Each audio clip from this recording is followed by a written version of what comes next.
Cerita dimulai pada tahun 1431 Masehi di masa pemerintahan Kerajaan Ayutthaya, di mana waktu itu Kerajaan Ayutthaya sedang memperluas wilayah kekuasaannya hingga ke Kerajaan Sukhothai. Setelah perjuangan yang sangat panjang dan melelahkan, akhirnya Kerajaan Ayutthaya berhasil merebut kota suci di Sukhothai. ทัพอยุธยาเข้ายึดครองนครแห่งเทพ 1 tahun kemudian terlihat seorang pangeran bernama Tien beserta panglima kerajaan yang setia kepadanya tengah dikejar oleh segerombolan pengkhianat.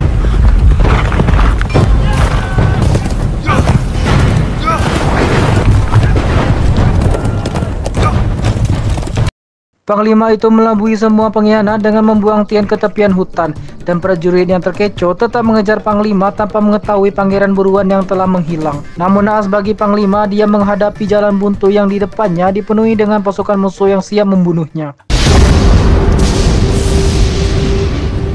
Dan selanjutnya dia langsung dihujani ratusan anak panah hingga dia terkapar tak berdaya. Dan inilah Ong Bak II.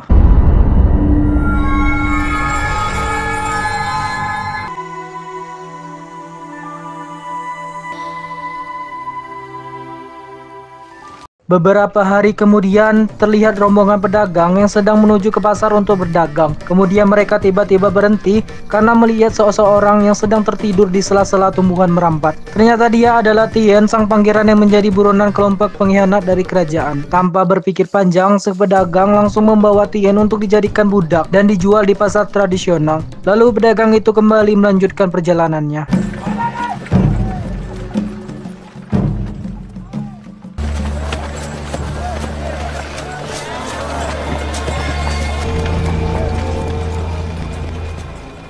Sesampainya di pasar, pedagang tadi langsung menyuruh anak buahnya untuk mengeluarkan semua budak yang mereka akan jual. Ketika tiba giliran Tien yang akan dikeluarkan, dia malah memberontak dan membuat anak buah si pedagang terluka.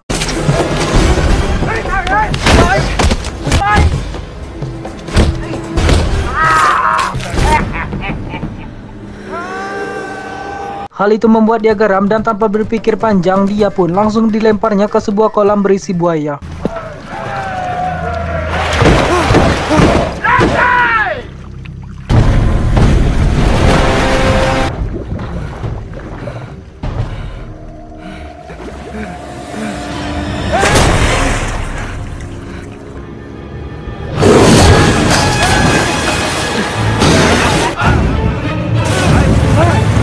Berkali-kali Tien ingin keluar dari kolam namun harus digagalkan oleh pedagang tadi, dan parahnya lagi penderitaan seorang Tien malah dijadikan hiburan di sana.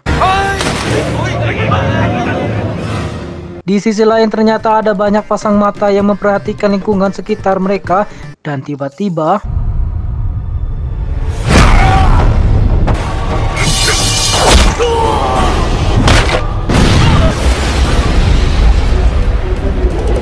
mereka memantai anak buah si pedagang sampai tak tersisa. Kemudian salah satu dari mereka memberikan sebuah pisau kepada Tien untuk membunuh buaya itu. Dan dengan sedikit perjuangan, akhirnya Tien berhasil membunuh buaya itu dan membuat orang yang memberinya senjata merasa puas.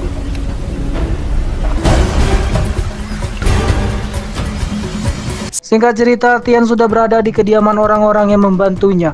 Di dalam tidurnya, dia memimpikan kenangan menyedihkan beberapa waktu yang lalu. Dan hal itu membuat Tien terbangun dari tidurnya.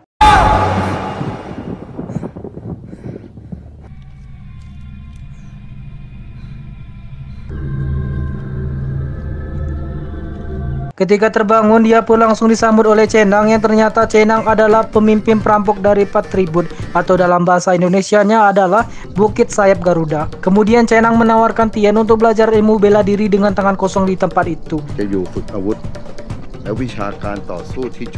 Seperti bocil pada umumnya, Tien langsung pergi dari tempat itu tanpa satu kata pun. Namun semua berubah setelah dia melihat serangkaian latihan yang dilakukan di sana. Dan Tien yang terlahap dendam yang membara langsung memutuskan untuk berlatih dan menetap di sana, dan akhirnya kerja keras pun dimulai. Hari demi hari Tien lalui dengan latihan dan kerja keras yang tidak ada duanya, dan akhirnya perjuangan Tien selama ini tidak sia-sia. Sekarang Tien mulai diakui oleh Cenang sebagai anggota perampok Bukit Sayap Garuda. Beberapa tahun kemudian, Tien kecil sekarang sudah tumbuh menjadi pemuda yang gagah perkasa dan siap menyongsong masa depan yang gemilang.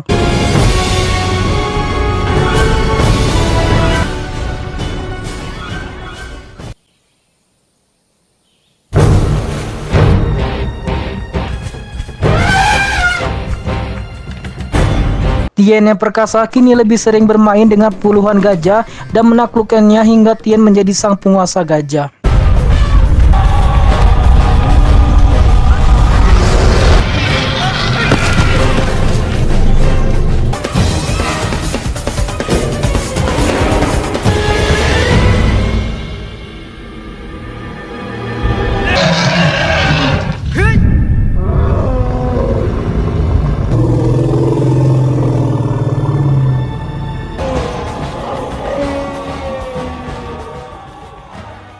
Dan beberapa hari kemudian, Cenang memberi Tien beberapa ujian untuk memastikan kelayakannya menjadi ketua dari perampok Bukit Sayap Garuda. Dimulai dari ketangkasan berpedang, seni bela diri kungfu, dan tarung bebas, Tien dapat dengan mudah mengalahkan petarung milik Cenang.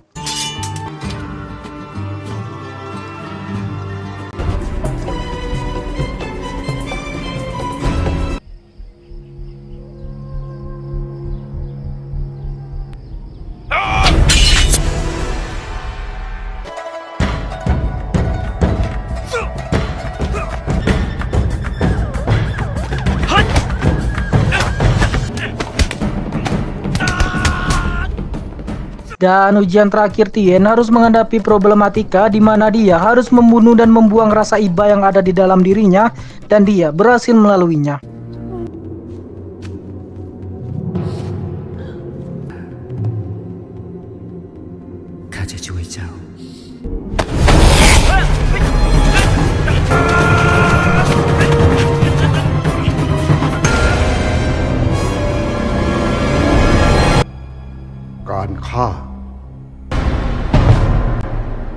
Beberapa hari kemudian, tibalah pengangkatan Tien menggantikan Cenang menjadi pemimpin perampok Bukit Sayap Garuda. Cenang menyerahkan kursi kepemimpinan dan memberikan senjata pusaka miliknya kepada Tien yang menandakan bahwa sekarang Tienlah yang memimpin pasukan perampok tersebut. Setelah mendapat gelar kepemimpinannya, akhirnya Tien melakukan perampokan pertamanya dan dengan mudah Tien berhasil menjalankan misi tersebut.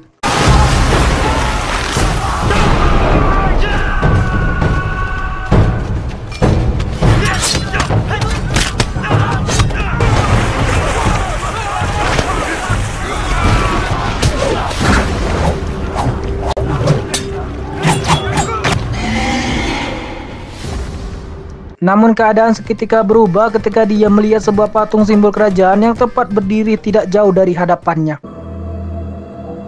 Dan setelah kejadian itu, kenang-kenangan di masa lalu langsung terngiang di pikiran seorang Tien. Keadaan flashback ke masa lalu, inilah orang tua Tien yang ternyata adalah seorang panglima kerajaan. Dia mengirimkan Tien ke sebuah tempat latihan tari untuk menghindarkan masalah dirinya karena keadaan ibu kota Ayutthaya sedang dalam masa transisi pasca perluasan wilayah kerajaan. Dan ayah Tien terpaksa menitipkan anaknya karena dia harus mengumpas seluruh pemberontak di kerajaan Ayutthaya. Dan dengan berat hati, Tien harus berpisah dengan orang tuanya, dan di sana juga Tien bertemu dengan seorang anak gadis yang bernama Pim. Dan kelak mereka akan menjadi pasangan yang gelai banget. Yuneh. Beberapa hari kemudian diperlihatkan sebuah kampung dengan seorang saudagar kaya yang ternyata adalah mantan pelayan yang matanya Tien lukai ketika Tien masih kecil. Masih seperti dulu, dia masih mengumpulkan budak dan menjualnya kepada para saudagar lainnya. Dan ketika sedang asik menyiksa budak yang bandel, tiba-tiba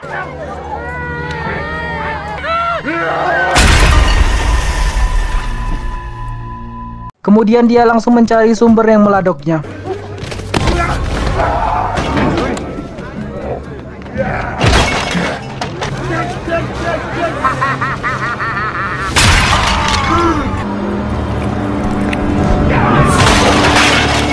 Namun ternyata dia salah lawan karena yang dia lawan adalah seorang pemimpin perampok dari Bukit Sayap Garuda. Dan dengan mudah Tien membabat semua pasukan sendirian.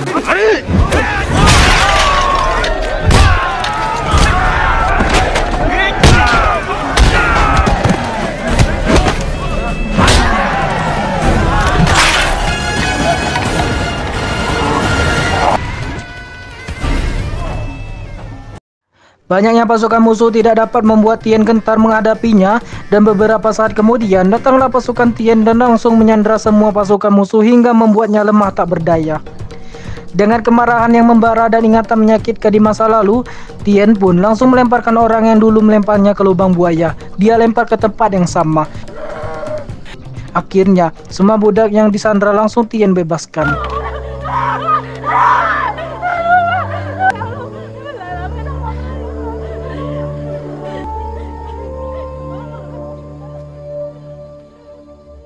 Singkat cerita, malam pun tiba. Saat orang sedang berpesta pora merayakan keberhasilan mereka, Tien malah melanjutkan kembali lamunannya yang mengganjal kemarin. Diceritakan Tien dijemput dari Sangkartari oleh seorang panglima kerajaan yang ternyata dia adalah pengkhianat yang akan membunuh Tien.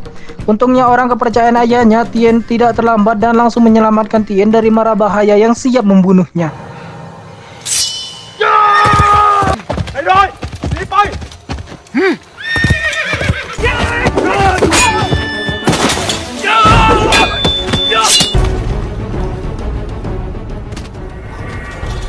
Kemudian prajurit ayahnya membawa Tien ke kerajaan, namun naas, dia melihat ayah dan ibunya dibunuh oleh sang pewaris tata yang ternyata telah mengkhianati kerajaan. Tien yang marah tidak sengaja berekspresi dan meneriaki sang ayah. Mendengar hal itu, pihak kerajaan langsung menyuruh semua prajurit untuk menangkap Tien dan membunuhnya.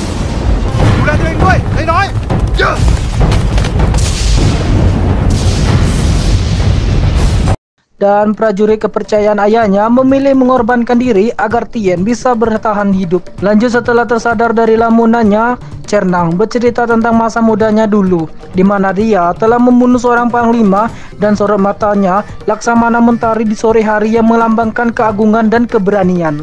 Lalu dia mengatakan sebelum Tien menjadi pemimpin perampok, dia ingin Tien menuntut balas kepada kerajaan atas kematian keluarganya di masa lalu. Dan keesokan harinya, Tien langsung berangkat ke ibu kota kerajaan untuk melakukan gerilya sendirian.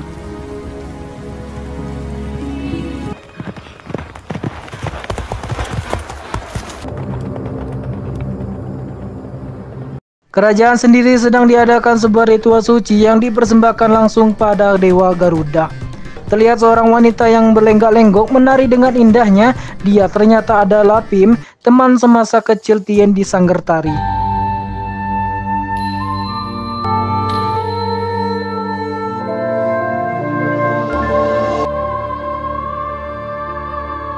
Setelah Pim menampilkan kesemokannya, kini tibalah pria bertopeng yang akan menari. Tarian pria itu tidak kalah hebatnya dari tarian Pim, namun di balik tariannya yang memukau, tersimpan dendam yang membara dalam dirinya. Ternyata itu adalah Tien yang siap menuntut balas atas kematian keluarganya. Dan puncak kemarahannya semakin membara ketika melihat orang yang disayanginya digoda oleh Raja Bejat itu.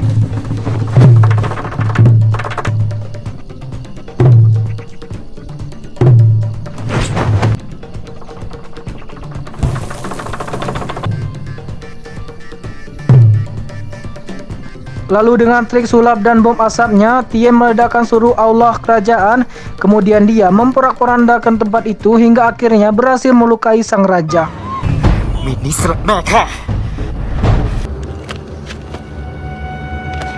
Tahan!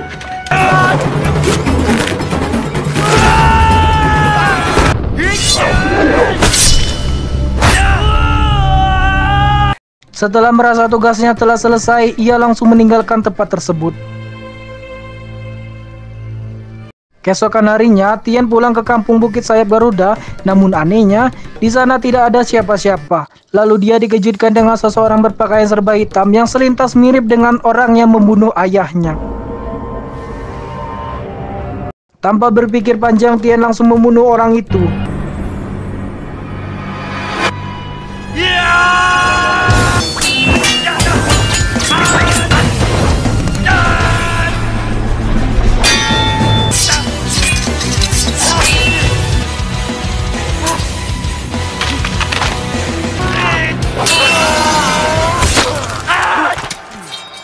Kemudian terlihat seseorang yang sedang menunggu kedatangannya di salah satu atap di atas bangunan di sana. Lalu Tien langsung berlari dan mendatangi pria misterius tersebut. Namun satu persatu musuh berdatangan sehingga membuat Tien kesulitan untuk naik ke tempat tersebut.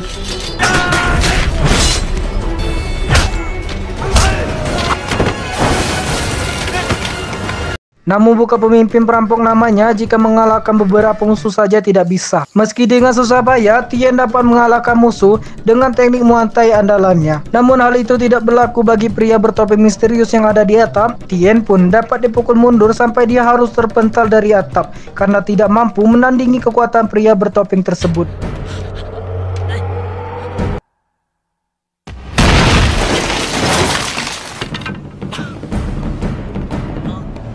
Meski sudah tergeletak tak berdaya, nampaknya para penjahat tidak ingin memberikan Tien istirahat. Mereka pun langsung mengepung Tien dan kembali menyerangnya. Dan dengan sedikit sisa tenaga, Tien pun bangkit dari keterpurukannya dan dia berhasil membuat semua orang yang mengepungnya kewalahan. Namun karena jumlah yang terus berdatangan membuat Tien makin terbojokkan.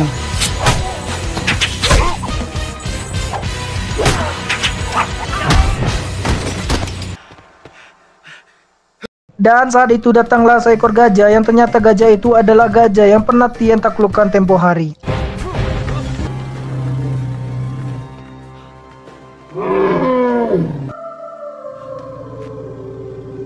Dengan bantuan gajah tersebut, Tien pun dapat mendapatkan semangat bertarungnya hingga dia lebih optimis sekarang.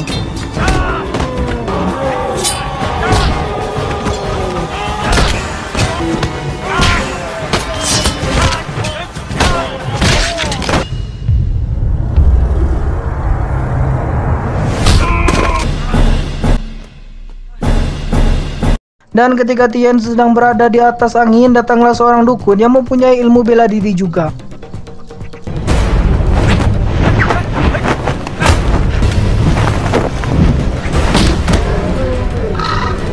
Kali ini Tien benar-benar mendapatkan seseorang yang benar-benar tidak dapat dikalahkan, bahkan Tien hampir mati dibuatnya. Layaknya genjutsu milik Itachi, dukun itu langsung mengambil kendali atas gajah yang dimiliki Tien.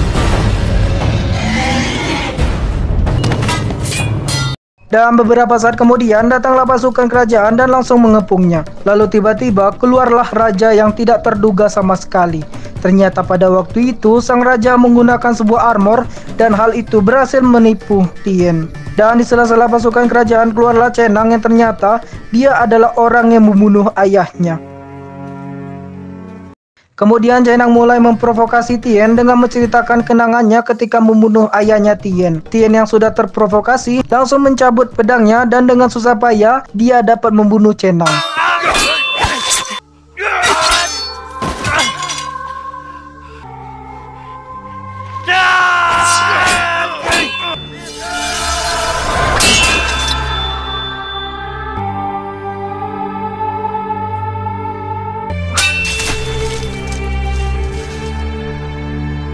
Ternyata Cenang sengaja mengalah kepada Tien karena sebenarnya dia ingin meminta maaf padanya dari dulu. Dan dengan mati di tangan Tien merupakan sebuah pembalasan yang setimpal untuk penembusan dosanya. Di sisi lain, raja melihat hal itu langsung menyuruh seluruh prajurit untuk menangkapnya. Kemudian selanjutnya dia akan disiksa dan dijadikan contoh di depan masyarakat lainnya. Singkat cerita, terlihat Tien yang semakin tua kini menumbuhkan kumis dan jenggotnya. Lalu film ditutup dengan memperlihatkan sebuah goresan yang terdapat pada wajah patung Buddha. Tamat, ending yang sangat menegangkan. Tunggu video selanjutnya ya untuk sequel Ong Bak 3. Sekarang mau ngopi dulu sambil ngobrol sama tamu dari Zimbabwe untuk tawar-menawar bisnis. Bye-bye.